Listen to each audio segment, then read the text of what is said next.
Hello everyone and welcome to learn sapiens. और आज हम स्टार्ट करने जा रहे हैं क्लास 10 का topic that is respiration. Respiration start करने से पहले मैं आपको थोड़ा सा डाइजेशन के बारे में बता दूं। डाइजेशन में मैंने आपको बताया था कि यहाँ पर फूड का डाइजेशन होता है, फूड का ब्रेकडाउन होता है इनटू सिंपल सब्सटेंसेस, और स्मॉल इंटेस्टाइन में वो डाइजेस्टेड फूड ब्लड लेकर जाता है to each and every part of the body, या ये कह लें each and every cell of a body. अब ये जो डाइजेस्टेड फूड हमारे बॉडी के हर एक सेल में पहुंच गया है, अब इसका क्या होगा? अब इस खाने का फिर से ब्रेकडाउन होगा टू रिलीज एनर्जी, और इसी रिलीज ऑफ एनर्जी को फ्रॉम द फूड ये कहलाता है रेस्पिरेशन। तो what is respiration? Respiration is a catabolic process. Catabolic का मतलब क्या हुआ? ये एक ऐसा प्रोसेस है जिसमें मॉलिक्यूल टूटते हैं, कोई बड़ा मॉलिक्यूल, कोई बड़ा सब्सटेंस टूटता है इनटू स्मॉलर सब्सटेंस। जैसे कि डाइजेशन था, वो भी एक कैटाबॉलिक प्रोसेस था जिसमें कि कॉम्प्लेक्स फूड टूट रहा था इनटू सिंपल सब्सटेंसेस। उसी तरह से respiration is a catabolic process जहां पर फूड का ब्रेकडाउन होता है, फूड का ऑक्सीडेशन होता है। ऑक्सीडेशन में क्यों कह रहा हूं? ऑक्सीडेशन का मतलब होता है the respiration process is taking place in presence of oxygen. Oxygen की प्रेजेंस में रेस्पिरेशन हो रहा है। तो जब ऑक्सीजन की प्रेजेंस में पूरा प्रोसेस हो रहा है तो हम इसको बोलते हैं ऑक्सीडेशन। किसका ऑक्सीडेशन हो रहा है? फूड का ऑक्सीडेशन हो रहा है, फूड का ब्रेकडाउन हो रहा है। तो respiration is a catabolic process in which oxidation of food take place. ये कौन सा फूड है? ये वही डाइजेस्टेड फूड है जो कि स्मॉल इंटेस्टाइन से ब्लड लेकर आया था to each and every cell of a body. तो respiration again it is a catabolic process in which oxidation of food takes place. For what? ये ऑक्सीडेशन क्यों हो रहा है? For the release of energy. और हम एनर्जी के लिए तो खाना खाते हैं, एनर्जी के लिए रेस्पिरेशन हो रहा है। तो ultimately this food is broken down into energy. तो अगर आप रेस्पिरेशन का इक्वेशन देखेंगे तो उसमें लिखा हुआ है कि the glucose, the food, it is broken down in presence of oxygen. ये वाला इक्वेशन आप देखिएगा, इन दोनों का भी मैं समझाता हूं आपको। अभी पहले आप ये वाला इक्वेशन देखिए कि the food, the glucose, it is being broken down into carbon dioxide, water and 38 ATP। और यही 38 ATP एनर्जी है जिसके लिए हमने खाना खाया है, जिसके लिए रेस्पिरेशन हुआ है। And this energy is utilised in our life processes. हमको जिंदा रखने के लिए यही एनर्जी है जो हमारे काम आती है। तो दिस फूड, डाइजेस्टेड फूड, इसका ब्रेकडाउन कैसे हो रहा है? सबसे पहले इसका ब्रेकडाउन हो रहा है साइटोप्लाज्म में। This food is broken down in cytoplasm। कहां तक ब्रेकडाउन हो रहा है? Into pyruvic acid। So the glucose is being broken down into cytoplasm of the cell to pyruvic acid। तो ये जो प्रोसेस है जहां पर ग्लूकोज टूट रहा है पायरुविक एसिड में इनसाइड द साइटोप्लाज्म, इस प्रोसेस को बोलते हैं ग्लाइकोलिसिस। और ये ग्लाइकोलिसिस प्रोसेस आपके सिलेबस में नहीं है, पूरा इसका प्रोसेस क्लास 11th में। यहां पर आप सिर्फ इतना याद रखिए कि ग्लूकोज का जो ब्रेकडाउन होता है इनटू पायरुविक एसिड, इस प्रोसेस को क्या कहते हैं? इस प्रोसेस को ग्लाइकोलिसिस कहते हैं। और ये ग्लाइकोलिसिस साइटोप्लाज्म में होती है। अब देखिए यहां पर मैंने कहीं पर भी ऑक्सीजन नहीं मेंशन किया है, कहीं पर भी मैंने यहां पर ऑक्सीजन नहीं लिखा है। यानी कि जो ग्लाइकोलिसिस प्रोसेस होता है, ऑक्सीजन हो तो भी हो जाएगा, ऑक्सीजन ना हो तो भी हो जाएगा। Means this glycolysis means the breakdown of glucose into pyruvic acid do not require oxygen। तो बिना ऑक्सीजन के प्रोसेस होता है ग्लाइकोलिसिस जिसमें ग्लूकोज का ब्रेकडाउन होता है into pyruvic acid which results in the formation of 2 ATP। ये भी याद रखिएगा कि ग्लाइकोलिसिस में जो ग्लूकोज टूटता है into pyruvic acid तो कितने ATP रिलीज होते हैं? 2 ATP आर रिलीज्ड। अब उसके बाद क्या होगा? अब उसके बाद यहां पर 3 स्टेप लिखे हुए हैं, 3 तरह के रेस्पिरेशन लिखे हैं। एक एक करके मैं आपको समझाऊंगा। जो मेन रेस्पिरेशन है वो कहलाता है एरोबिक रेस्पिरेशन। एरोबिक रेस्पिरेशन का मतलब the respiration is taking place in presence of oxygen. यानी जब खाने का ब्रेकडाउन होता है, फूड का ब्रेकडाउन होता है इन प्रेजेंस ऑफ ऑक्सीजन, तो उसको हम बोलते हैं एरोबिक रेस्पिरेशन। अब ये एरोबिक रेस्पिरेशन कहाँ होता है हमारी बॉडी में? हमारी बॉडी में एरोबिक रेस्पिरेशन माइटोकॉन्ड्रिया के अंदर होता है। यानी जो पायरुविक एसिड साइटोप्लाज्म में बना था, now this pyruvic acid will enter into mitochondria and with the help of this oxygen this pyruvic acid will be broken down into carbon dioxide, water and ATP. कितने ATP? 36 ATP. मैंने तो यहाँ पर 38 ATP लिखा है, तो 38 क्यों लिखा है? 38 का मतलब ये हुआ कि 2 एटीपी तो यहीं बन गए थे, 36 यहाँ पर बने, तो total 38 ATP are being formed, जिसमें से 2 ATP साइटोप्लाज्म से बने थे as a result of glycolysis और 36 ATP माइटोकॉन्ड्रिया के अंदर बने। तो ओवरऑल जो रेस्पिरेशन को इक्वेशन हमारे सामने आता है वो है 38 ATP। यानी एरोबिक रेस्पिरेशन में 38 ATP का फॉर्मेशन होता है। एरोबिक रेस्पिरेशन क्या है? It is the breakdown of glucose into carbon dioxide, water and 38 ATP in presence of oxygen. Aerobic respiration oxygen की प्रेजेंस में होता है।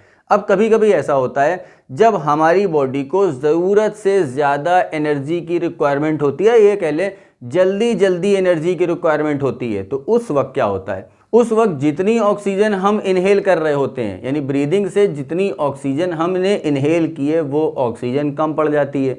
तो जब ऑक्सीजन कम पड़ जाती है और एनर्जी हमको ज़्यादा चाहिए, ये कब होता है? जब हम एक्सरसाइज कर रहे होते हैं, स्टर्नस एक्सरसाइज कर रहे होते हैं या कोई हैवी फिजिकल वर्क कर रहे होते हैं। तो उस समय जो हम सांस लेते हैं, जो ऑक्सीजन हमारी बॉडी में नॉर्मली जाती है during the normal process of breathing, वो ऑक्सीजन कम पड़ जाती है। तो जब ऑक्सीजन कम पड़ जाती है और एनर्जी हमको और चाहिए, तो अब खाना जो है वो in the lack of oxygen टूटेगा, यानी ऑक्सीजन की कमी हो जाएगी, तब भी रेस्पिरेशन लेकिन होता रहेगा। तो कुछ खाने का ब्रेकडाउन होगा इन प्रेजेंस ऑफ ऑक्सीजन और कुछ खाने का ब्रेकडाउन होगा इन एब्सेंस ऑफ ऑक्सीजन, क्योंकि ऑक्सीजन की कमी पड़ गई है। तो कुछ खाना टूटेगा ऑक्सीजन की प्रेजेंस में और जो बचा हुआ खाना है वो टूटेगा ऑक्सीजन की एब्सेंस में। तो ओवरऑल अगर मिलाकर बोला जाए इसको, तो मिलाकर अगर हम बोलेंगे तो हम बोलेंगे the food is broken down in lack of oxygen, यानी ऑक्सीजन की यहाँ पर कमी हो गई है। तो जब ऑक्सीजन की कमी हो जाती है तो सेकेंड इक्वेशन आप देखिए, लैक ऑफ ऑक्सीजन, वहाँ पर इस ग्लूकोज का कंप्लीट ब्रेकडाउन नहीं होता है, क्योंकि ऑक्सीजन तो सफिशिएंट अमाउंट में नहीं प्रेजेंट है। तो जब ऑक्सीजन सफिशिएंट अमाउंट में नहीं प्रेजेंट होती है, यानी कि लैक ऑफ ऑक्सीजन होता है, उस समय इस ग्लूकोज का इनकम्प्लीट ब्रेकडाउन होता है। यहाँ पर ग्लूकोज का कंप्लीट ब्रेकडाउन हो रहा था into carbon dioxide and water, और जब ग्लूकोज का इनकम्प्लीट ब्रेकडाउन होता है तो बनता है लैक्टिक एसिड। और कितने ATP बनते हैं? सिर्फ 2 ATP का फॉर्मेशन होता है। और इस तरह के रेस्पिरेशन को, यानी कि respiration which is taking place in lack of oxygen is known as anaerobic respiration. Aerobic respiration क्या था? जहां पर रेस्पिरेशन हो रहा था in presence of oxygen, in full supply of oxygen.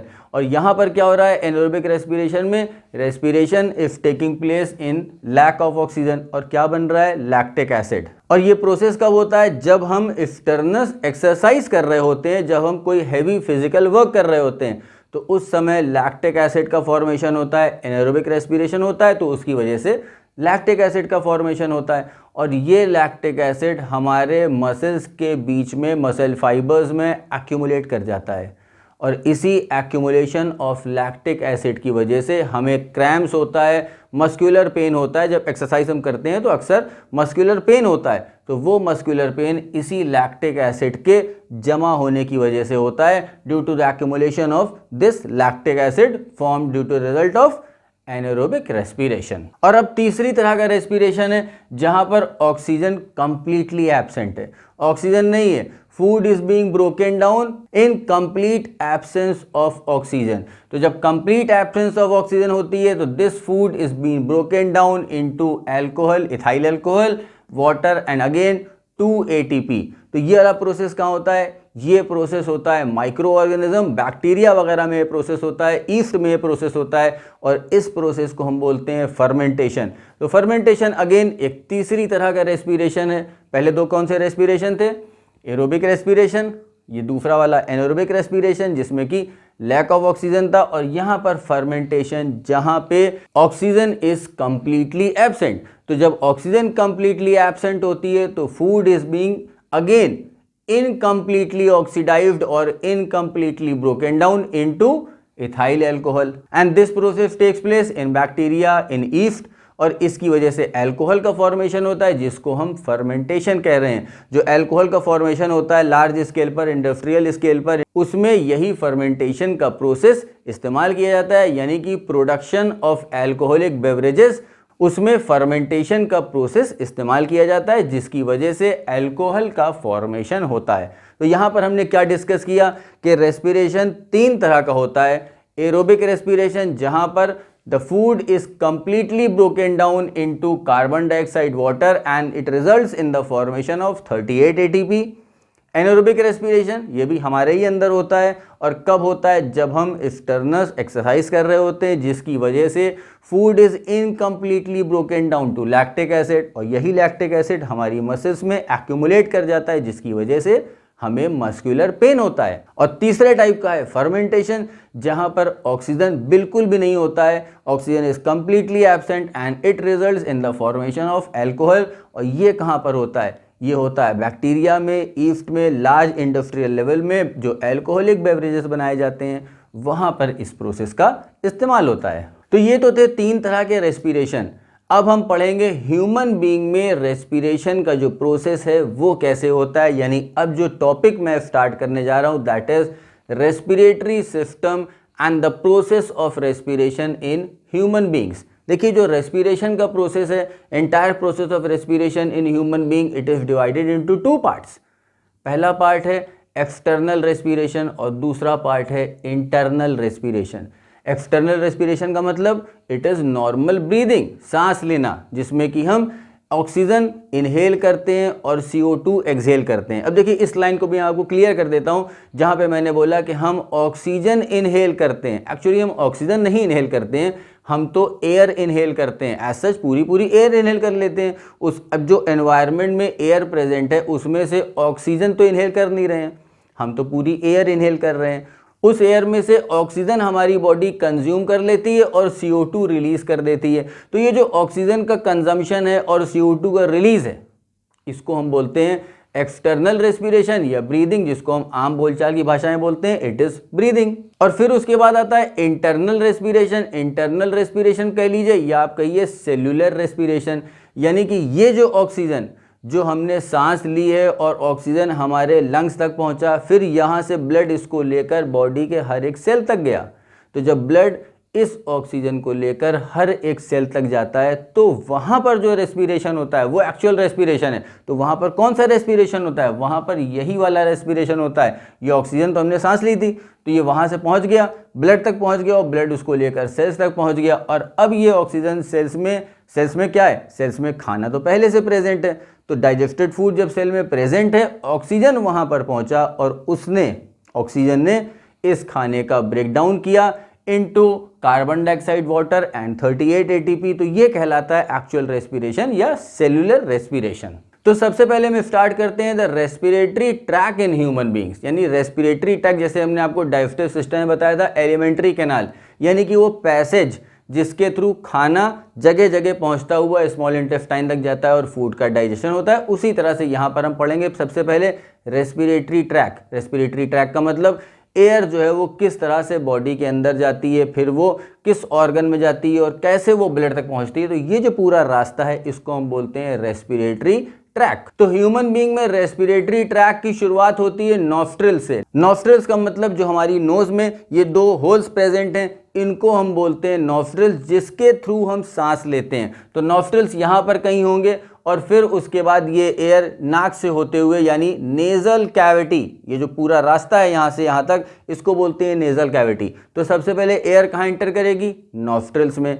Nostril से कहाँ जाएगी? ये नेजल कैविटी में, और नेजल कैविटी से यहाँ पर ओपन होगी। ठीक है, तो ये जो पूरा एरिया बना रखा है मैंने, ये है pharynx and it is divided into 3 parts, nasopharynx, oropharynx and laryngopharynx. तो आइए समझते हैं पहले कि फेरिंग्स के ये तीनों पार्ट्स हैं, ये एक्चुअली क्या क्या होते हैं और इनका फंक्शन क्या होता है। तो सबसे पहले नेजोफेरिंग्स, देखिए जो एयर आ रही है from the nostrils into the nasal cavity, ये कहाँ पर आ रही है? नेजोफेरिंग्स में आ रही है। तो फेरिंग्स का ये पार्ट, नेजोफेरिंग्स, फेरिंग्स का वो पार्ट है जहां पर एयर प्रेजेंट होती है, एयर का पैसेज होता है। अब देखिए यहाँ पर एक दूसरा पैसेज है जहां पर खाना आ रहा है, इस रास्ते से खाना आता है, ये बकल कैविटी है, तो ये वाला हिस्सा कहलाता है फेरिंग्स का ओरोफेरिंग्स। तो ओरोफेरिंग्स फेरिंग्स का वो जगह है जहां पर फूड इज प्रेजेंट, यानी फूड का जो पैसेज है फेरिंग्स का, उसको ओरोफेरिंग्स कहते हैं। एयर का जो पैसेज है उसको नेजोफेरिंग्स कहते हैं। और फिर आप देखिए यहाँ पर ओरोफेरिंग्स और नेजोफेरिंग्स यहाँ पर कॉमनली ओपन हो रहे हैं। तो जो कॉमन पैसेज है फेरिंग्स का, जहाँ पर फूड और एयर दोनों एक साथ प्रेजेंट होते हैं, उसको हम बोलते हैं लैरिंजोफेरिंग्स। तो ओवरऑल फेरिंग्स 3 हिस्सों में डिवाइडेड है। नेजोफेरिंग्स जो कि है passage for air, oropharynx the passage for food, and laryngopharynx it is common passage for food and air both. अब आप देखिए यहां से एयर आ रही है और ये इधर घूम के इस तरह से होते हुए ट्रैकिया में एंटर करेगी, ठीक है, और फूड इधर से होता हुआ ईसोफेगस में एंटर करेगा। तो एयर जब इस तरफ एंटर करती है और फूड इधर एंटर कर रहा है, यानी कि ये डिवाइड हो जा रहा है इनटू ट्रैकिया एंड ईसोफेगस। ये लैरिंजोफेरिंग्स आगे चल के डिवाइड हो रहा है ट्रैकिया में और ईसोफेगस में। ट्रैकिया जो कि विंड पाइप हम बोलते हैं और ईसोफेगस ये फूड पाइप है। तो अब देखिए आप ट्रैकिया की जो ओपनिंग है, ट्रैकिया की opening it is known as glottis. तो glottis is the opening of trachea through which air enters into the trachea. और आप देखिए ग्लॉटिस के ऊपर मैंने एक लिड बना रखी है रेड कलर से, इसको हम बोलते हैं एपिग्लॉटिस। अब ये एपिग्लॉटिस का काम क्या है? Epiglottis is a lid which covers the glottis when we swallow the food. यानी जब हम खाना खा रहे होते हैं और खाना निगलते हैं, उस वक्त ये एपिग्लॉटिस ग्लॉटिस को बंद कर देती है ताकि खाना ट्रैकिया में ना पहुंचने पाए। तो यहाँ पर ये पॉइंट याद रखिएगा कि लैरिंजोफेरिंग्स आगे चल के 2 हिस्सों में डिवाइड होता है, 2 पार्ट्स में डिवाइड होता है। एक ट्रैकिया आगे की तरफ और इसके ठीक पीछे ईसोफेगस प्रेजेंट होता है। ट्रैकिया की ओपनिंग ग्लॉटिस कहलाती है and this glottis is covered by a lid by a flap known as epiglottis. The function of this epiglottis is to close the glottis during the swallowing of food. अब trachea से ये air कहाँ जाएगी? Trachea से ये air सीधे यहाँ तक आएगी। ये ट्रैकिया आ रहा है और this trachea is divided into 2 parts known as bronchus. तो ये 2 पार्ट्स आपको दिख रहे हैं, 2 ब्रांचेस आपको दिख रही हैं, दोनों ब्रोंकस हैं और दोनों ब्रोंकस कहाँ एंटर हो रही हैं? Into the lungs. अब ये लंग्स कहाँ प्रेजेंट होते हैं? लंग्स हमारी थोरैसिक कैविटी में प्रेजेंट होते हैं। These are present inside the thoracic cavity. और लंग्स के बाहर आप देखिए मैंने बना रखी है एक मेम्ब्रेन ग्रीन कलर से, इसको बोलते हैं प्लूरल मेम्ब्रेन। ये प्लूरल मेम्ब्रेन डबल मेम्ब्रेन है और इन दोनों प्लूरल मेम्ब्रेन्स के बीच में प्लूरल फ्लूइड इज प्रेजेंट, ठीक है। तो लंग्स के बाहर आप लिखिएगा कि लंग्स के बाहर double layered pleural membrane present होती है और इन दोनों मेम्ब्रेन के बीच में प्लूरल फ्लूइड प्रेजेंट होता है which act as shock absorber. यानी अगर हम गिर जाएं और हमें झटका लगेगा तो इस झटके से लंग्स को बचाने के लिए प्लूरल मेम्ब्रेन के अंदर जो प्लूरल फ्लूइड प्रेजेंट है वो इस शॉक को एब्जॉर्ब कर लेगा और जो शॉक का असर है वो हमारे लंग्स तक नहीं पहुंचेगा। तो as such this pleural fluid is a protective medium for our lungs. Lungs का एक और प्रोटेक्शन है that is the rib cage. ये जो रिब केज है, जो हमारी रिब्स हैं, ये लंग्स को सामने से प्रोटेक्ट करती हैं। तो पहला प्रोटेक्शन तो रिब्स हो गया और रिब्स के बाद जो अगला प्रोटेक्शन है that is the pleural fluid. तो lungs are guarded by ribs as well as the pleural fluid present in between the pleural membrane. अब आप अगर इन दोनों लंग्स के साइज को कंपेयर करिएगा तो आप ये पाएंगे कि जो लेफ्ट लंग है उसका size in comparison to the right lung is smaller. Left lung is smaller than the right lung. Smaller क्यों होता है? आप देखिए जो लेफ्ट लंग है सीधे ऐसे आ रही है और राइट वाला थोड़ा सा उसमें डिप्रेशन हो गया, थोड़ा सा अंदर की तरफ ये डिप्रेस्ड है। तो ये अंदर की तरफ जो डिप्रेशन आ गया लेफ्ट लंग में, ये क्यों आ गया है? To accommodate the heart. हम ये जानते हैं जो हमारा हार्ट है वो थोड़ा सा लेफ्ट साइड की ओर टिल्टेड है। तो लेफ्ट साइड की ओर टिल्टेड है और उसी कर्व को एकोमोडेट करने के लिए जो लेफ्ट लंग होता है वो थोड़ा सा कर्व्ड होता है, थोड़ा सा डिप्रेस्ड होता है, इसलिए left lung is smaller than the right lung. और ये वो जगह है जहां पर हार्ट प्रेजेंट होता है। तो अभी हार्ट तो हम नहीं डिस्कस कर रहे हैं, heart will be discussed in the chapter of circulatory system. But आप यहां पर ये जान लीजिए कि दोनों लंग्स के बीच में हार्ट प्रेजेंट होता है और हार्ट चूंकि लेफ्ट साइड की ओर टिल्टेड होता है और उस कर्व को, हार्ट का जो टिल्ट है उसको एकोमोडेट करने के लिए लेफ्ट लंग थोड़ा सा डिप्रेस्ड होता है and that's why this left lung is smaller than the right lung. तो हम बात कर रहे थे ट्रैकिया की कि ट्रैकिया जो है वो सीधे आया और उसके बाद ये 2 पार्ट्स में डिवाइड हो गया जिसको कि हमने कहा ब्रोंकस। एक ब्रोंकस राइट लंग में चला गया, एक ब्रोंकस लेफ्ट लंग में चला गया। तो जो राइट लंग में ब्रोंकस गया again it will divide into bronchioles. आप यहां पर देखिए ट्रैकिया डिवाइड किया ब्रोंकस में, ये 2 ब्रोंकस में डिवाइड किया, ब्रोंकस डिवाइड करेंगे ब्रोंक्यूल्स में। तो ये जितने भी हैं सब ब्रोंक्यूल्स हैं अब ये पहला वाला होगा प्राइमरी ब्रोंक्यूल, फिर ये और डिवाइड करेगा तो सेकेंडरी ब्रोंक्यूल, फिर ये और डिवाइड करेगा तो tertiary bronchiole. Means the bronchus after entering into the lungs it divides into bronchioles, पहला प्राइमरी ब्रोंक्यूल, फिर सेकेंडरी ब्रोंक्यूल, फिर टर्शियरी ब्रोंक्यूल, और इस तरह से सब डिवाइड करता रहेगा और एक नेटवर्क बना लेगा, ढेर सारा नेटवर्क बना लेगा, एक ट्री लाइक स्ट्रक्चर बिल्कुल बना लेगा, ब्रांच बना लेगा, ठीक है। और जो आखिरी ब्रोंक्यूल होगा, देखिए आप यहाँ पर ये आखिरी ब्रोंक्यूल है, ठीक, तो इस आखिरी ब्रोंक्यूल को हम कहते हैं जो कि एल्वियोलाई में खुल रहा है। जितने भी रेड कलर से आपको दिख रहे हैं ये सब एल्वियोलाई हैं। तो ब्रोंक्यूल का वो लास्ट सेगमेंट जो कि एल्वियोलाई में ओपन हो रहा है उसको ब्रोंक्यूल नहीं बोलेंगे, उसको हम बोलेंगे एल्वियोलर डक्ट। तो ट्रैकिया कहाँ डिवाइड करेगा? ब्रोंकस में। ब्रोंकस डिवाइड करेगा ब्रोंक्यूल्स में। ये bronchus primary bronchiole, secondary bronchiole, tertiary bronchiole, इस तरह से डिवाइड करते जाएंगे। And finally these bronchioles when they will open into the alveoli, तब इसको हम कहेंगे एल्वियोलर डक्ट, और ये एल्वियोलर डक्ट ओपन होगी एल्वियोलाई में। तो ये ओवरऑल अरेंजमेंट है कि जो एयर आती है वो ट्रैकिया से होते हुए bronchus, then bronchioles, then alveolar duct and then finally into the alveoli. तो ये एयर फाइनली एल्वियोलाई तक पहुंच जाती है। अब इस एल्वियोलाई में ऐसा क्या खास होता है कि यहाँ पर जो एयर आती है वो पूरी बॉडी में यहाँ से पहुँचती है। इस एल्वियोलाई की जो वॉल्स होती हैं बहुत थिन होती हैं। पहली चीज़, इस एल्वियोलाई की जो वॉल्स होती हैं they are very thin. And the second thing, these alveoli are highly surrounded by blood capillaries. तो ये दो चीज़ें याद रखिएगा कि एल्वियोलाई, पहली चीज़ तो इनकी वॉल्स बहुत थिन होती हैं, एंड द सेकेंड थिंग, इनके आसपास जो ब्लड कैपिलरी का नेटवर्क होता है वो बहुत ही इंटेंस होता है, बहुत ज़्यादा। They are highly surrounded by the blood capillaries. तो एल्वियोलाई के चारों तरफ ढेर सारी ब्लड कैपिलरीज होती हैं। अब ये ब्लड कैपिलरीज में क्या होगा? ब्लड ही होगा। ये ब्लड आया कहाँ से है? लंग्स में ब्लड कहाँ से आता है? लंग्स में ब्लड आता है हार्ट से। हार्ट क्यों भेजता है लंग्स में ब्लड? ये तो आपने क्लास 8 में, क्लास 9 में पढ़ा होगा कि हार्ट जो ब्लड भेजता है लंग्स को, वो कौन सा ब्लड होता है? वो होता है डीऑक्सीजनेटेड ब्लड। डीऑक्सीजनेटेड ब्लड का मतलब जिसमें ऑक्सीजन नहीं है, या ये कह लीजिए जिसमें कार्बन डाइऑक्साइड ज़्यादा है। तो ये ब्लड कार्बन डाइऑक्साइड वाला ब्लड हार्ट ने भेजा है लंग्स के पास। किस लिए भेजा है? फॉर ऑक्सीजनेशन, यानी ऑक्सीजन लाने के लिए।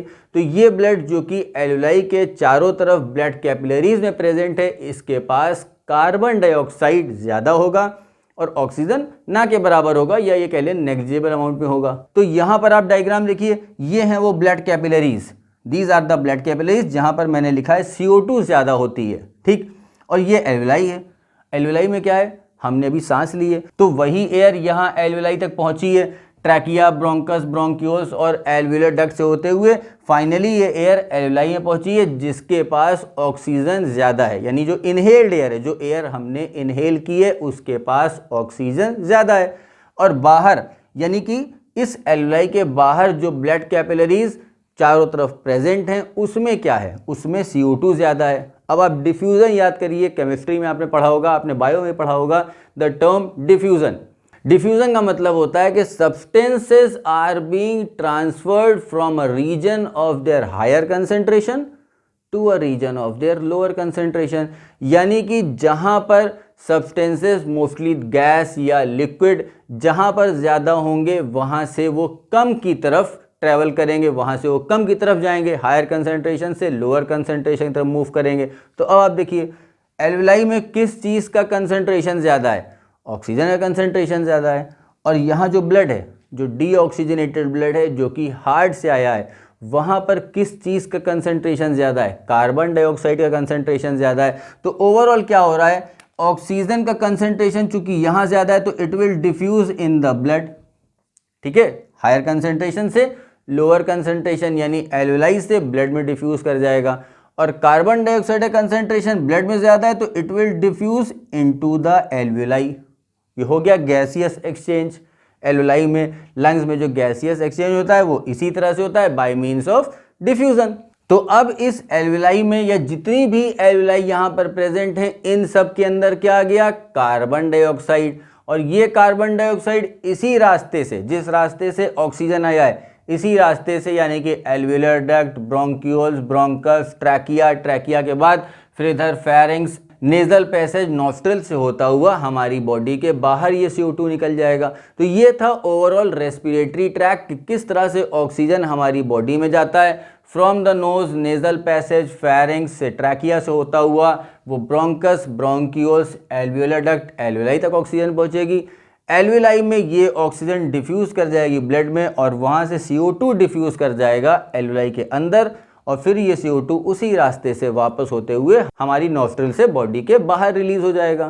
तो देखने में तो बहुत ही सिंपल प्रोसेस लग रहा है कि एयर अंदर गई, एल्वियोलाई तक पहुंची और वहां पर गैसियस एक्सचेंज हुआ और ऑक्सीजन ब्लड में चला गया, CO2 ब्लड से वापस एल्वियोलाई में और ये कार्बन डाइऑक्साइड एल्वियोलाई से फिर वापस हमारे नेजल पैसेज नॉस्ट्रिल से होता हुआ बॉडी के बाहर रिलीज हो जाएगा। पर यहाँ पर जो मेन पॉइंट डिस्कशन का अभी छूट रहा है, ब्रीदिंग कैसे होती है, यानी ये एयर अंदर जाती कैसे है और CO2 बाहर निकलती कैसे है, यानी जो हम सांस लेते हैं that is an involuntary process, जो कि हम बिना चाहे लेते हैं। इनवॉलेंट्री का मतलब विदाउट आवर विल, यानी जो ब्रीदिंग का प्रोसेस होता है ये हमारी मर्जी के बिना होता है, हम समझ भी नहीं पाते ये प्रोसेस कब हो रहा है और अपने आप ये प्रोसेस होता रहता है। तो जो प्रोसेस हमारी बॉडी में अपने आप हो रहा होता है उसको हम कहते हैं इनवॉलेंट्री प्रोसेस। तो हमने तो यहाँ पर ये समझा कि एयर किस किस रास्ते से अंदर जाएगी, लेकिन अभी ये समझना तो बाकी ही रह गया कि जो ओवरऑल ब्रीथ प्रोसेस होता है हमारी बॉडी में जो कि इनवॉलेंट्री है वो कैसे होता है।